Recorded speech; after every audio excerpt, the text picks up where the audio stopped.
Pues vamos a hablar de fisioterapia respiratoria, que es mi gran pasión. Y bueno, me encanta la pediatría y es lo único a lo que me dedico, a los niños y a los bebés.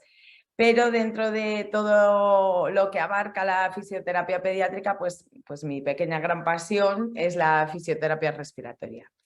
Bien, y muchas veces nos preguntamos, no solo nosotros, sino los papás de los pacientes que nos vienen a consulta para que les ayudemos, muchas veces vienen muy temerosos porque es verdad que los fisios sacamocos parece que somos los fisios por excelencia que hacemos llorar a todos los bebés, y parece que va muy unido este título de lágrimas y mocos en fisioterapia respiratoria. Bien, cuando yo comienzo la andadura con terapia manual pediátrica integrativa, comienzo a estudiar, me voy a Madrid, veo que puede haber un cambio grande en la fisioterapia respiratoria más convencional, que era no solo la que yo trabajaba, sino de la que me había formado tantísimo. Y veo que sí, que puede haber cambios y vamos a explicar un poco cuáles son estos cambios o en qué cosas nos podemos parar a pensar a la hora de ver a un bebé.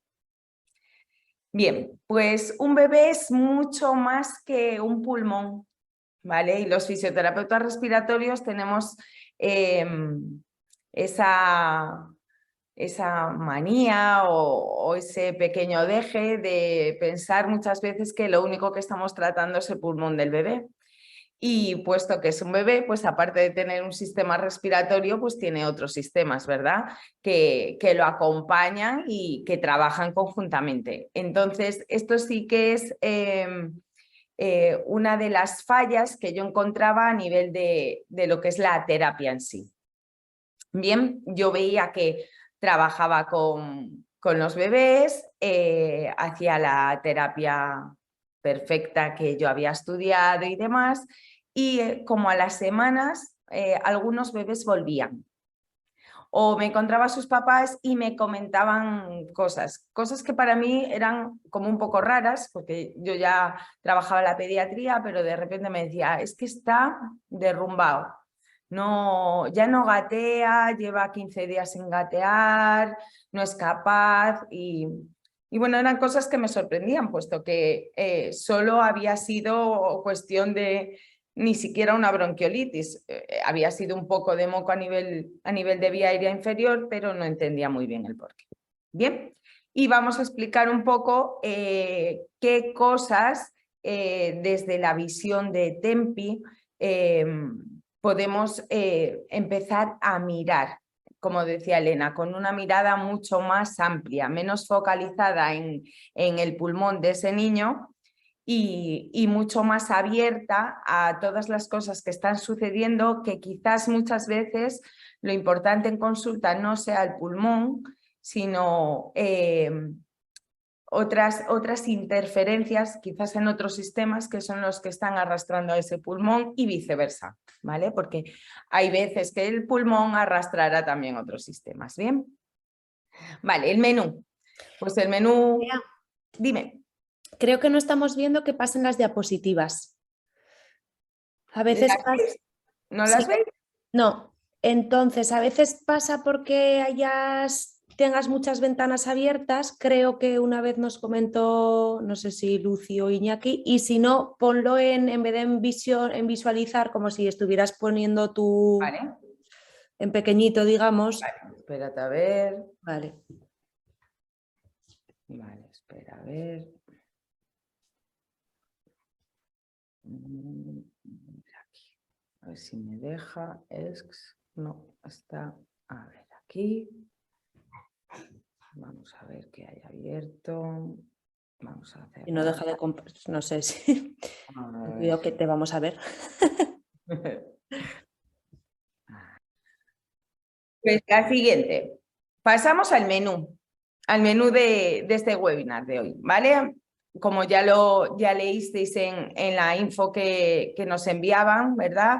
Desde Tempi pues vamos a ver la importancia de la vía aérea superior, las patologías respiratorias versus desarrollo motor y los factores ambientales como interferencia.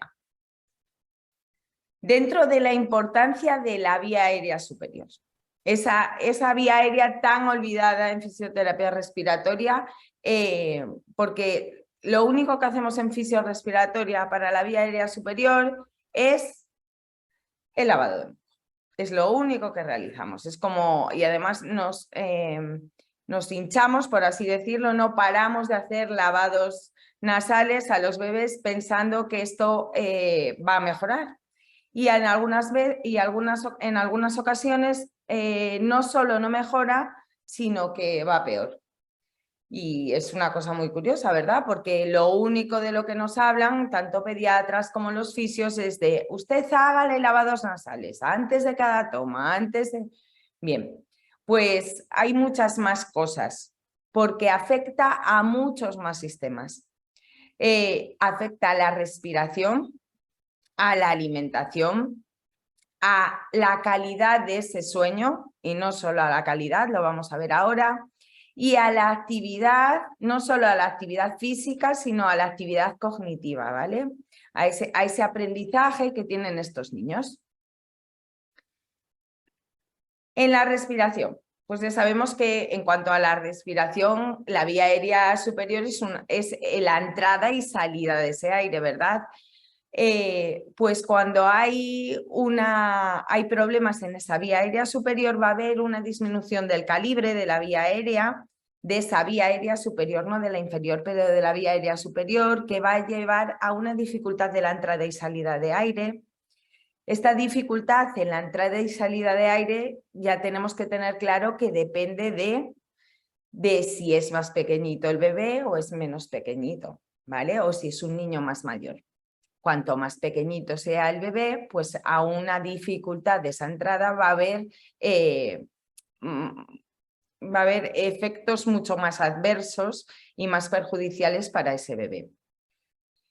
Vamos a llevar esta dificultad en esa vía aérea superior en la entrada de aire, va a llevar a una respiración bucal, una respiración muy perjudicial, y esto hay que dejarlo claro. El aire entra por la nariz y sale por la nariz. La respiración perfecta es la respiración de los bebés. Ellos lo hacen todo genial. Entonces, porque acaban de venir a la vida, entonces no tienen normalmente, no tienen ninguna perversión, por así decir. Entonces, meten el aire por la nariz y lo sacan por la nariz. ¿Vale? La respiración ideal es una respiración nasonasal. Y en los adultos es igual. Esto de coger aire por la nariz y echarlo por la boca no es bueno. Estamos muy acostumbrados, además la gente que hacemos ejercicio, ¿verdad? Es coge, inhale por la nariz y expúlselo lentamente por la boca. Pues no, ya hay estudios que nos dicen... Buteyko en esto fue un pionero en esto de la respiración nasonasal y tenemos que tener clara que esa es la respiración ideal. Cuando la vía aérea superior nos referimos a la zona de narinas, hay una dificultad de entrada de aire, el niño lo que va a hacer es abrir la boca como un pez, porque necesita meter aire, necesita alimentarse de aire. Entonces, ¿qué es lo que va a hacer? Pues va a abrir la boca como un pez. Va a haber una disminución en la saturación de oxígeno. Cuando disminuye el calibre de la vía aérea hay una disminución en la saturación, dependiendo también del tiempo y de cuál es la disminución de ese calibre, también de la edad, por supuesto, y va a haber una fatiga que va a arrastrar a los demás sistemas, porque esto es como los engranajes de un reloj. Ya lo sabemos, el cuerpo humano es así de maravilloso. Si hay algo que falla sin quererlo, va a llevar a fallas y a problemas en otros sistemas.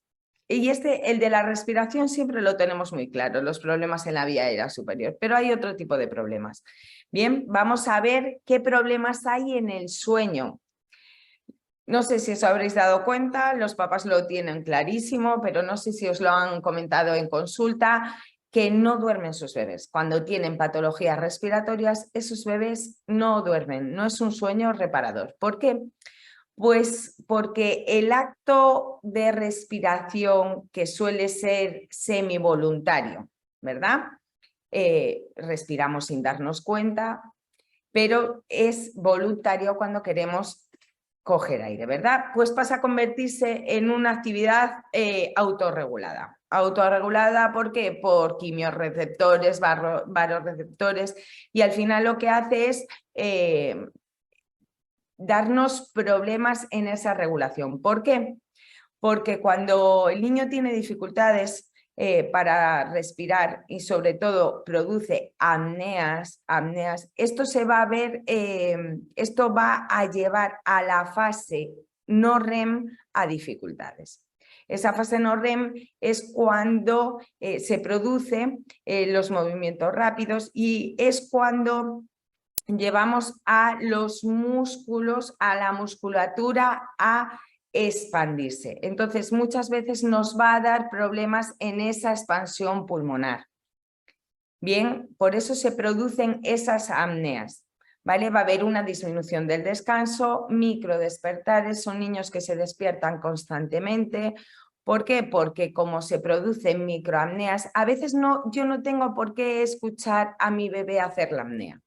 No, pero él sabe que está haciendo una apnea, su cuerpo nota que está haciendo una apnea y pasa a el despertar, ¿vale? Produce terrores nocturnos y enuresis.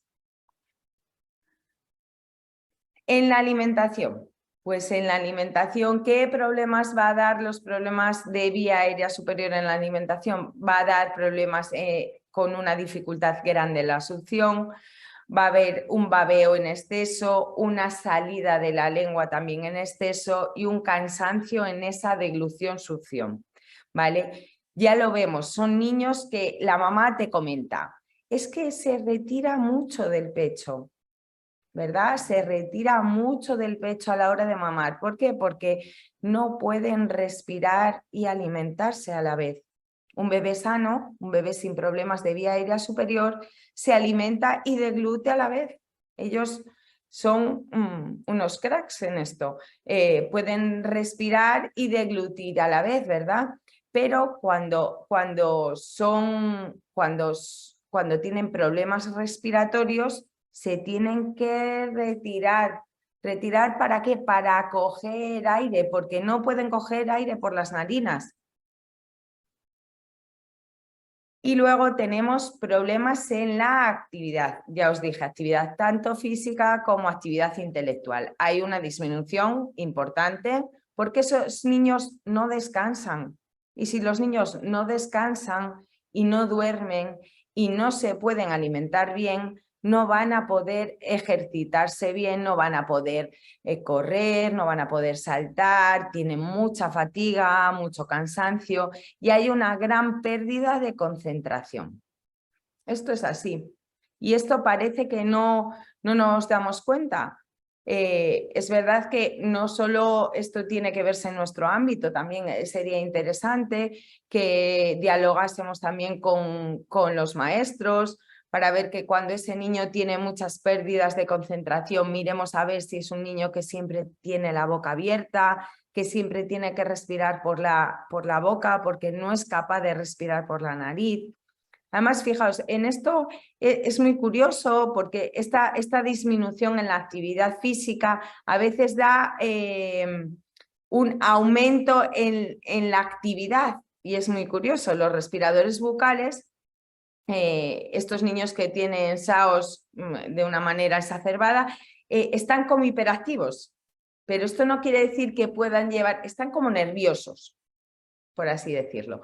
Pero esto no quiere decir que no puedan llevar una actividad, ¿vale? Que puedan llevar una actividad a un óptimo rendimiento. No pueden hacer una carrera grande como sus demás compañeros, pero están como incómodos, como moviéndose todo el rato, ¿verdad? Bien, quiero que tengáis en cuenta pues esto, que la vía aérea superior no solo nos da problemas en cuanto a la respiración, que esto parece que lo tenemos súper claro, tenemos que ver esa relación con la alimentación, esa relación con la actividad y esa relación con el sueño, ¿vale? Pasamos ahora a la segunda. Bueno, primero, ¿qué podemos hacer? ¿Qué creéis que podemos hacer? ¿Puede haber algo más? ¿Algo más que un lavado nasal? Quizás podremos los fisios ayudar a estos niños o a estos papás con algo más que recomendarles lavados nasales a todas horas, o nosotros solo dedicarnos en consulta a hacer un lavado nasal.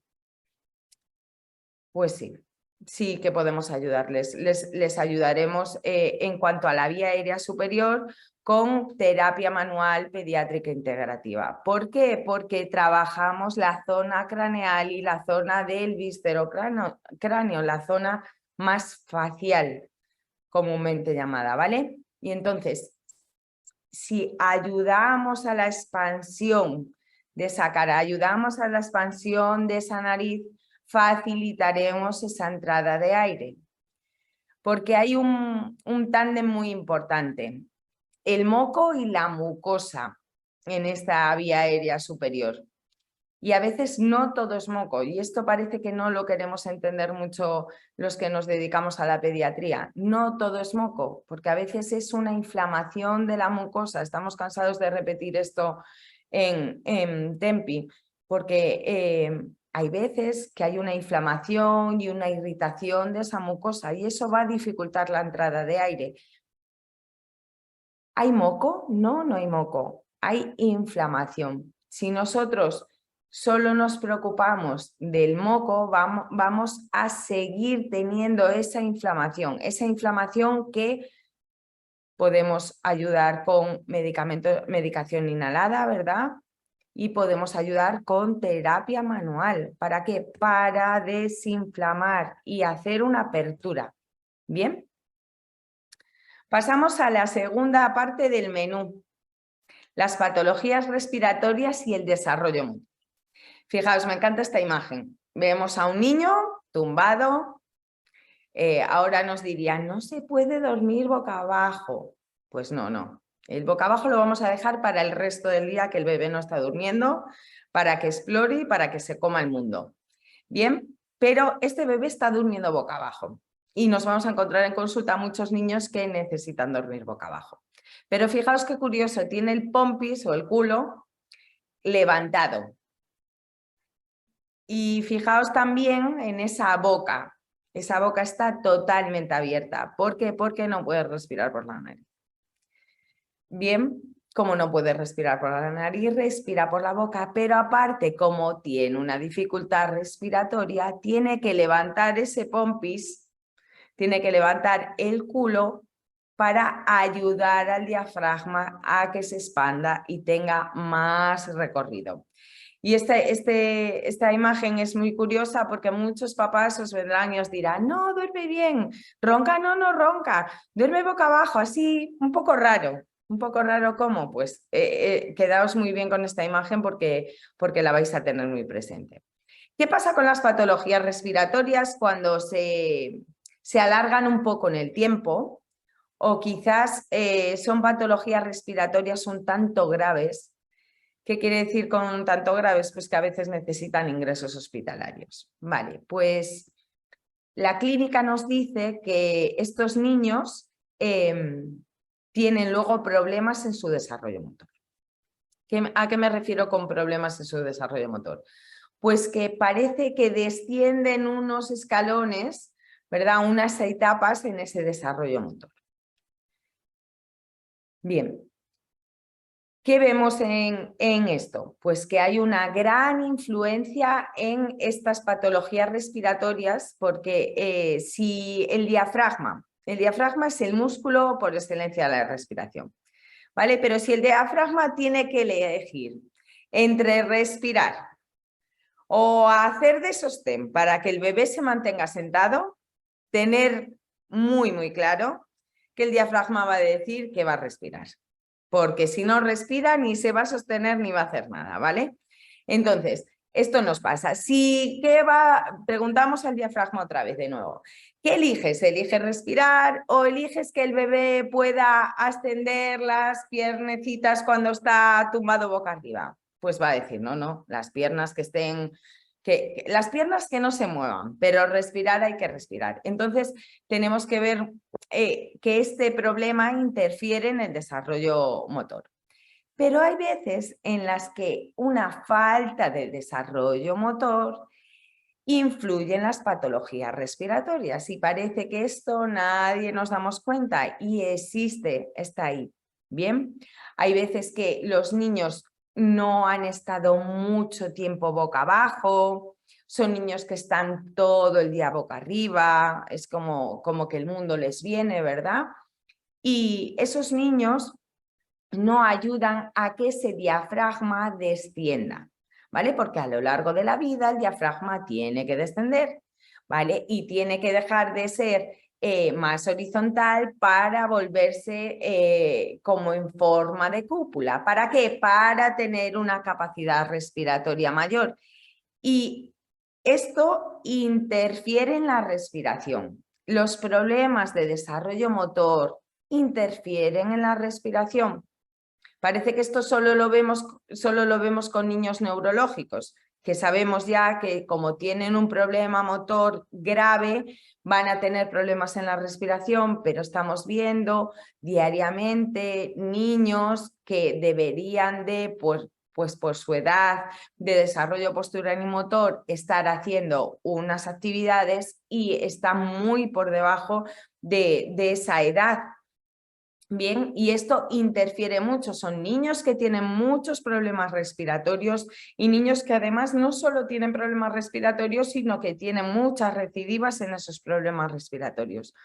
Creo que es interesante que veamos que esta parte del desarrollo y esta parte de la respiración, cómo interfieren y cómo pueden ayudar la una a la otra, porque parece que siempre solo estamos hablando de problemas y podemos hablar de cuál es la gran ayuda que esos papás y que nosotros en terapia podemos recomendar a esos papás para que estos niños vayan despegando de esos problemas respiratorios o de esos problemas de desarrollo motor. Y lo último, la última parte de este menú del webinar de hoy son los factores ambientales. Pues ya sabemos que los factores ambientales interfieren o dificultan o agravan más los problemas respiratorios. Incluso los pueden producir sin haberlos. Bien, vamos a ver. En Tempi nos gusta mucho tener esta imagen, este slide. Nosotros nos tratamos la estructura, tratamos la función, tratamos la estructura. Vamos a ver cómo estructuralmente, imaginaos, vamos a poner un ejemplo. Yo voy a ver estructuralmente cómo está ese tórax. Voy a colocarlo, voy a arreglar esas costillas, voy a facilitar esa expansión, ayudaré en la función a que el niño haga una respiración nasonasal, ¿verdad? Pero, ¿qué pasa si ese niño en casa tiene un ambientador, por ejemplo, y está constantemente cerca del ambientador? Que los ambientadores son irritantes de mucosa. Por mucho que arreglemos la estructura o la función, necesitamos también tener en cuenta el ambiente en el que se está desarrollando ese bebé. Bien, dentro de los factores ambientales tenemos muchísimos puntos. Yo he puesto estos que me parecían importantes, pero tenemos muchos más puntos que además en el curso nos dedicamos a hablar punto por punto y estructurarlo y dar información con papers de por qué explicamos, por qué es bueno esto. Vale, los humidificadores. Pues los humidificadores interfieren en las patologías respiratorias. Ya sabemos, ya existen varios papers que nos hablan que dificultan mucho en personas asmáticas y también en niños con bronquiolitis. Y tenemos que saber cuál es la humedad ideal en el ambiente, porque es verdad, yo vengo de una zona minera y es verdad que en mi zona pues hay todavía calefacciones de carbón en casa. Y a veces el exceso de sequedad también interfiere gravemente en la mucosa respiratoria, ¿verdad? Entonces, tenemos que saber cuáles son los porcentajes ideales y pedir al papá que tenga un humidificador en un momento puntual para un problema respiratorio determinado, pero no en todo. Esto de dar las cosas para todo, esto ya no podemos seguir con unas recomendaciones de salud de este tipo. Es decir, ponga usted el humidificador en su casa 3 horas, tenga lo que tenga su bebé. Esto tenemos que tener mucho cuidado porque puede agravar las patologías respiratorias. Ya sabemos que los virus, las bacterias, los hongos quieren calor y humedad para proliferar. Esto tenemos que tenerlo muy en cuenta. Entonces, ¿vamos a mandar humidificadores? Sí. ¿Cuándo? Solo y exclusivamente cuando la patología lo necesite. No podemos, tiene un problema respiratorio y nos ponemos aquí a pautar humidificadores. Bien, la temperatura, pues la temperatura, hay temperaturas ideales para la proliferación de problemas respiratorios. Entonces, veremos cuáles son las temperaturas ideales. A veces nos pasamos con el exceso de calor. Bien, los aspiradores, pues todavía se utilizan este tipo de dispositivos y a nivel respiratorio no son necesarios. ¿Vale? No son necesarios. O sea, hablaremos de los perjuicios que la utilización de este tipo de aparatos o dispositivos tienen, pero no son necesarios. Con un buen lavado y una buena explicación de lo que es un lavado nasal, no se necesitan este tipo de dispositivos y esto tenemos que saberlo, tenemos que pautárselo a los papás y tenemos que decirle las contraindicaciones que pueden tener la utilización de estos dispositivos, ¿vale? El Maxi-Cosi o las hamacas, pues son maravillosos, pero para lo que son. ¿Vale? No podemos poner a un bebé a dormir en un Maxi-Cosi 400 horas, ni podemos poner a un bebé recién nacido en una hamaca. ¿Por qué? Porque esto dificulta mucho la expansión costal. Este tipo de dispositivos, el Maxi-Cosi es espectacular porque ha ayudado a que no haya miles de muertes al año en todo el mundo. Y es maravilloso, pero tiene un tiempo de utilización.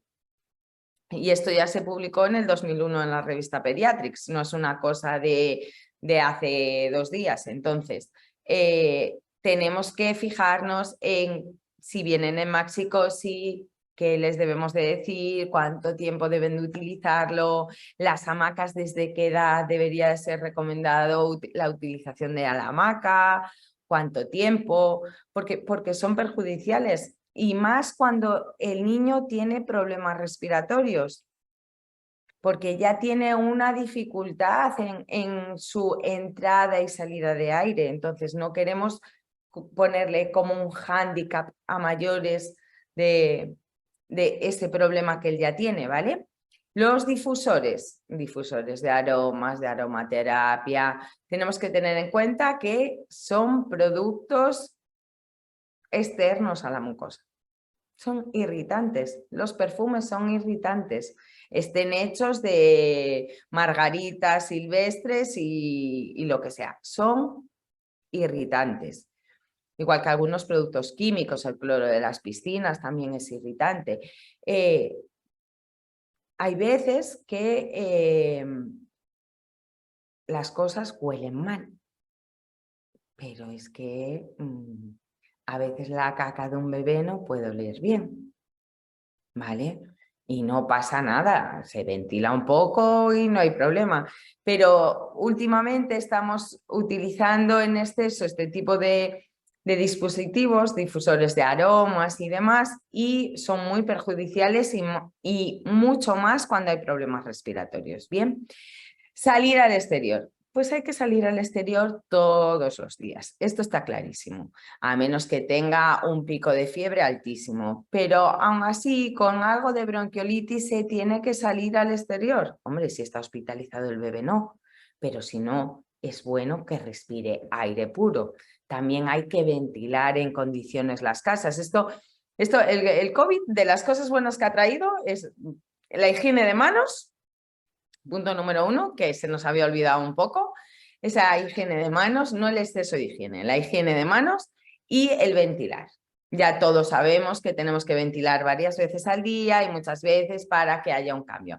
Vale, salir al exterior, pero no podemos salir en una vía de 9 carriles, por favor, ¿vale? Porque eso no es bueno. ¿Vale? Pero sí tenemos que sacar a los niños al exterior.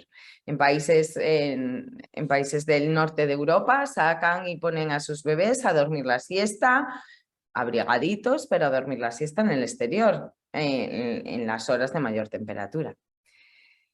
Bien, y para acabar esta charla, me gustaría recordaros primero eso, la importancia de la vía aérea superior.